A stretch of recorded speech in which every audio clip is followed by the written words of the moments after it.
Hello दोस्तों, जय मसीह की Bible story audio Hindi channel में आप सभी का स्वागत है।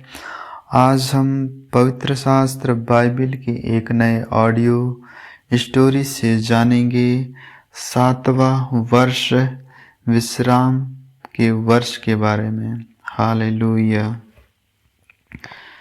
फिर यहोवा ने सीनैन पर्वत के पास मूसा से कहा, इस्राएलियों से कह कि जब तुम उस देश में प्रवेश करो जो मैं तुम्हें देता हूँ, तब भूमि को यहोवा के लिए विश्राम मिला करे। 6 वर्ष तो अपना अपना खेत बोया करना और 6 वर्ष अपनी अपनी दाख की बारी छाँट छाँट कर देश की उपज इकट्ठी किया करना।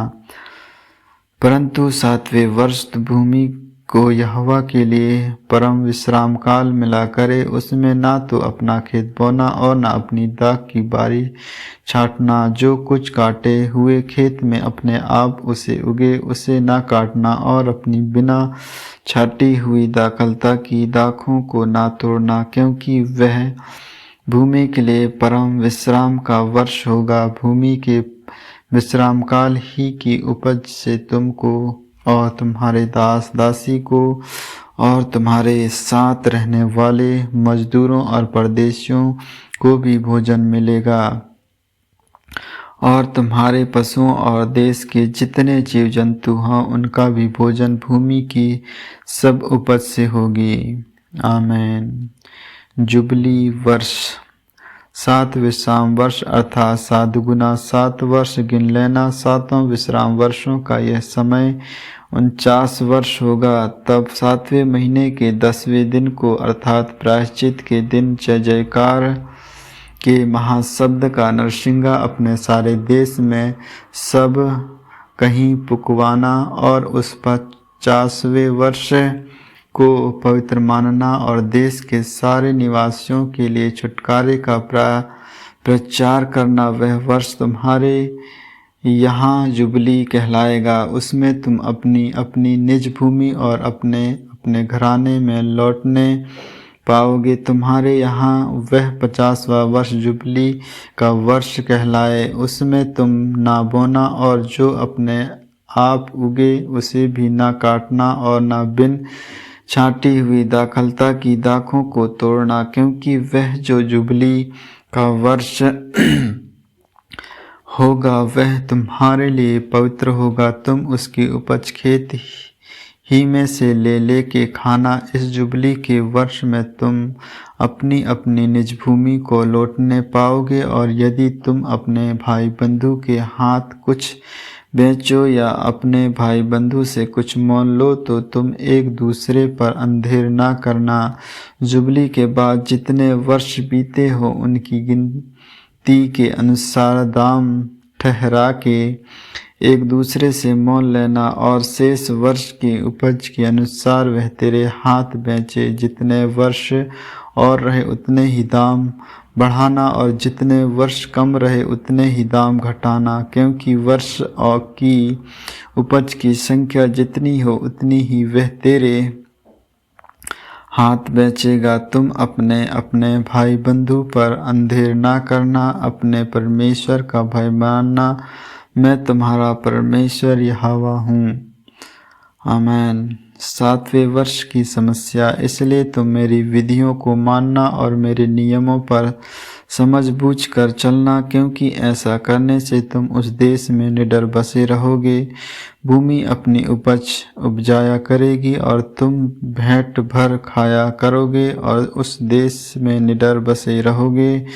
और यदि तुम कहो कि 7वें वर्ष में हम क्या खाएंगे, ना तो हम बोएंगे ना अपने खेत की उपज इकट्ठा करेंगे, तो जानो कि मैं तुमको 6वें वर्ष में ऐसी आशीष दूंगा कि भूमि की उपज 3 वर्ष तक काम आएगी। तुम 8वें वर्ष में बोओगे और पुरानी उपज में से खाते रहोगे, और 9वें वर्ष की उपज जब तक ना मिले तब तक तुम पुरानी उपज में से खाते रहोगे।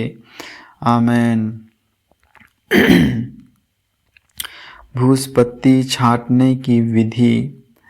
भूमि सदा के लिए बेची ना जाए, क्योंकि भूमि मेरी है और उसमें तुम परदेसी और बाहरी होगे। लेकिन तुम अपने भाग के सारे देश में भूमि को छुड़ा लेने देना। यदि तेरा कोई भाई बंधु कंगाल होकर अपनी निज भूमि में से कुछ बेच डालो, तो उसके कुटुंबियों में से जो सबसे निकट हो वह आकर अपने भाई बंधु के बेचे हुए भाग को छुड़ा ले। यदि किसी मनुष्य के लिए कोई छुड़ाने वाला ना हो और उसके पास इतना धन हो कि आप ही अपने भाग को छुड़ा सके, तो वह उसके बिकने के समय से वर्षों की गिनती करके शेष वर्ष की उपज का दाम उसको जिसने उसे मोल लिया हो फेर दे, तब वह अपनी निज भूमि का अधिकारी हो जाए। परंतु यदि उसके पास इतनी पूंजी ना हो कि उसे फिर अपनी कर सके, तो उसकी बेची हुई भूमि जुबली के वर्ष तक मोल लेने वालों के हाथ में रहे और जुबली के वर्ष में छूट जाए, तब वह मनुष्य अपनी निज भूमि पर फिर अधिकारी हो जाए। फिर यदि कोई मनुष्य शहरपनाह वाले नगर में बसने का घर बेचे, तो वह बेचने के बाद वर्ष भर के अंदर उसे छुड़ा सकेगा, अर्थात पूरे वर्ष भर उस मनुष्य को छुड़ाने का अधिकार रहेगा। परंतु यदि वह वर्ष भर में ना छुड़ाए, तो वह घर जो शहरपनाह वाले नगर में हो मोल लेने वाले का बना रहे और पीढ़ी पीढ़ी में उसी के वंश का बना रहे, और जुबली के वर्ष में भी ना छूटे। परंतु बिना शहरपनाह के गाँव के घरें तो देश के खेतों के समान गिने जाएं, उनका छुड़ाना भी हो सकेगा और वे जुबली के वर्ष में छूट जाए। फिर भी लेवियों के निज भाग के नगरों के जो घर हों, उनको लेवी जब चाहें तब छुड़वाएं। और यदि कोई लेवी अपना भाग ना छुए, तो वह बेचा हुआ घर जो उसके भाग के नगर में हो जुबली के वर्ष में छूट जाए, क्योंकि इज़राइलियों के बीच लेवियों का भाग उनके नगरों में वे घर ही हैं। पर उनके नगरों के चारों ओर की चराई की भूमि बेची ना जाए, क्योंकि वह उनका सदा का भाग होगा। आमीन। कंगालों को उधार देना। फिर यदि तेरा कोई भाई बंधु कंगाल हो जाए और उसकी दशा तेरे सामने तरस योग्य हो, तो तू उसको संभालना। वह परदेसी या यात्री के समान तेरे संग रहे। उससे ब्याज या बढ़ती ना लेना। परमेश्वर का भय मानना, जिससे तेरा भाई बंधु तेरे संग जीवन निर्वाह कर सके। उसको ब्याज पर रुपया ना देना और ना उसको भोजन वस्तु लाभ के लालच से देना। मैं तुम्हारा परमेश्वर यहोवा हूँ। मैं तुम्हारे कनान देश देने के लिए और तुम्हारा परमेश्वर ठहराने की मनसा से तुमको मिस्र देश से निकाल लाया हूँ। आमीन। दासों को छुड़ाने की विधि।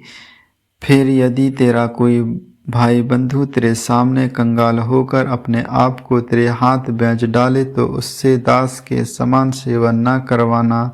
वह तेरे संग मजदूर या यात्री के समान रहे और जुबली के वर्ष तक तेरे संग रहकर सेवा करता रहे। तब वह बाल बच्चों समेत तेरे पास से निकल जाए और अपने कुटुंब में और अपने पितरों के निज भूमि में लौट जाए, क्योंकि वे मेरे ही दास हैं, जिनको मैं मिस्र देश से निकाल लाया हूँ। इसलिए वे दास की रीति से ना बेचे जाएं।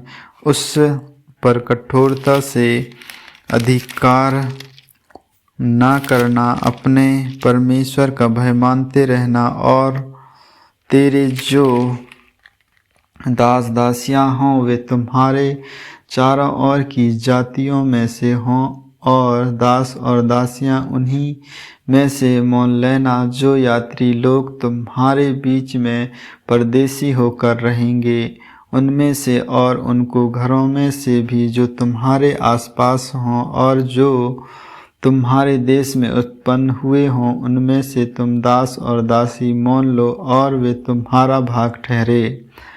तुम अपने पुत्रों को भी जो तुम्हारे बाद होंगे उनके अधिकारी कर सकोगे और वे उनका भाग ठहरें। उनमें से तुम सदा अपने लिए दास लिया करना, परंतु तुम्हारे भाई बंधु जो इज़राइली हों उन पर अपना अधिकार कठोरता से ना जताना।